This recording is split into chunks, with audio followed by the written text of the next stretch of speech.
Hey guys, Tachi Tyrant here, and this is the deck profile for what I played in Manchester, Spinomarquis.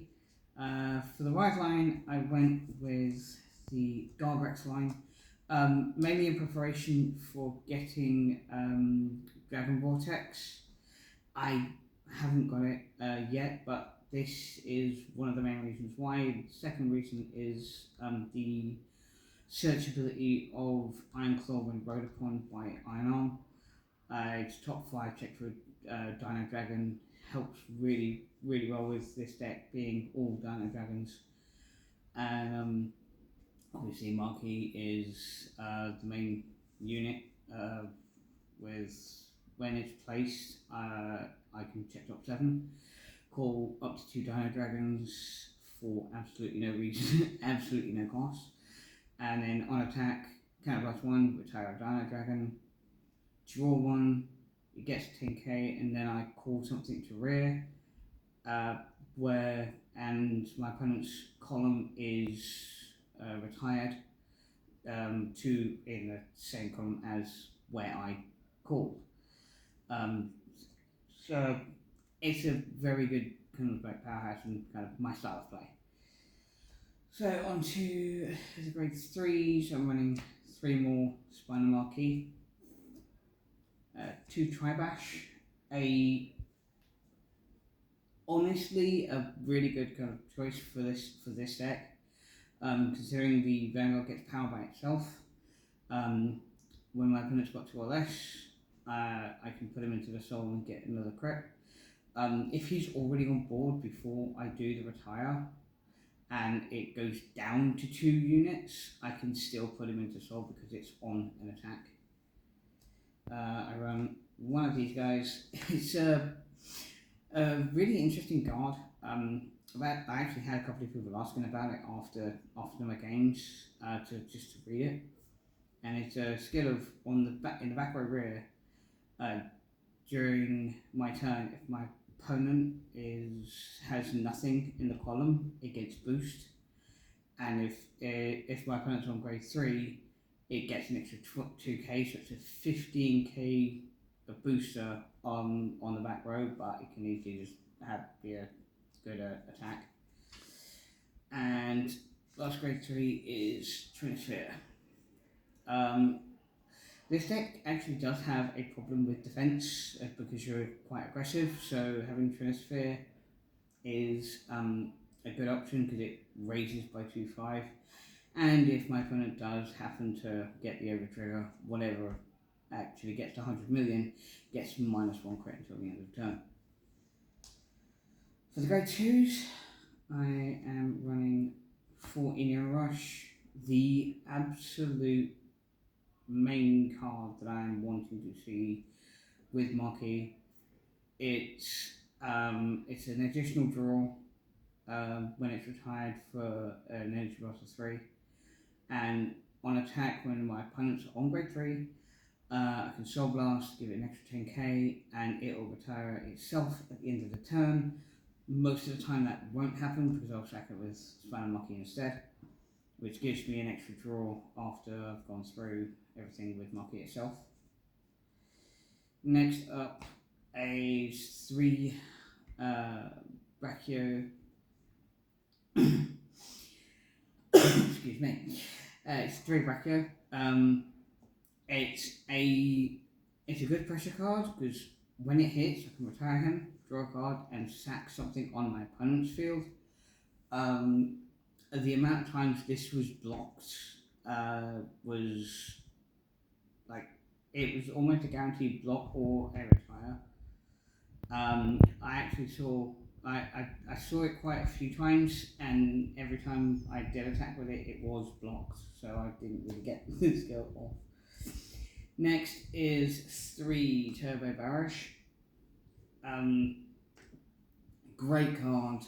It's got a single mandatory ability with if I have a Vanguard that is a Dino Dragon that is grade 3 or greater, it gets an extra 5k and retires itself for a draw at the end of the battle.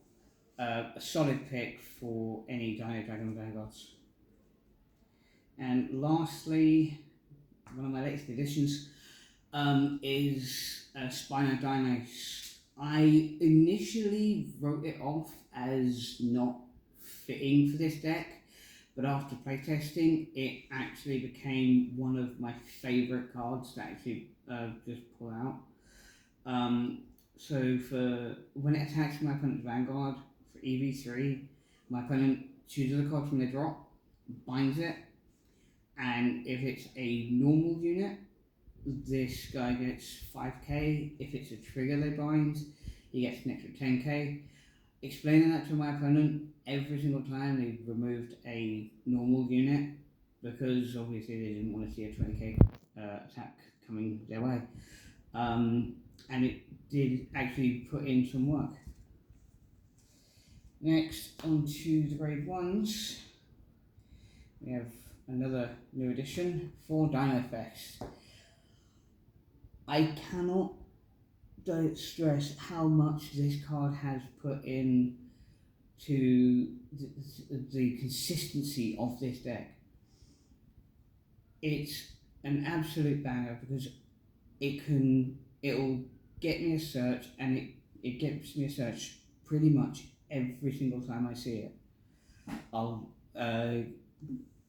due to the second ability where it binds itself and checks top 5 for a grade 2 or greater card, or any grade non-sentinel dinosaur.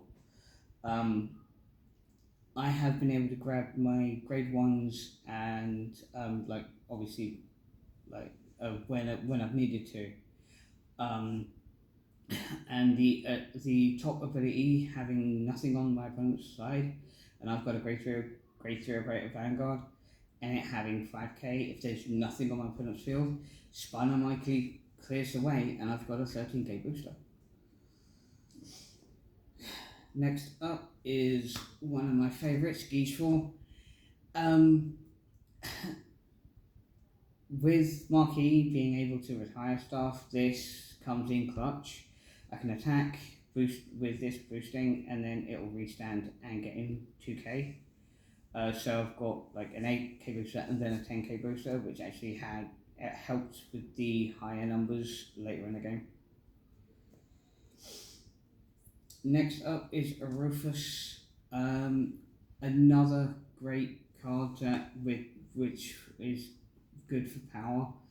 On attack or boost, I can sell +1, and it gains 5k for each other grade 1 on the field. In one of my later games, I had 2 of these out and 4 grade 1s, so each one of them gained an extra 15k. So it was actually a really strong hit. And next I have 3 Twin Buckler and Elementaris Attitude for my Sentinels. Finally, the trigger lineup: 4 Zone, 4 Burning Flail, 3 Flare Veil. My OT of choice is Drag Vader. The reason being is Spinomarquis does not have a once per turn on his on attack skill, so if I do see Vader on a Marquis turn, I can wipe 2 columns of my opponent, so it's really essential for that. And finally, for Paraslice as my heals. There are, like I said earlier, there are shield issues with this deck. Like the defensive plays are kind of like a problem, which is something I'm kind of looking to improve upon going forward with this deck. This is my main deck that I've been using and I will continue to use. So thanks for watching, and I'll see you guys in the next video.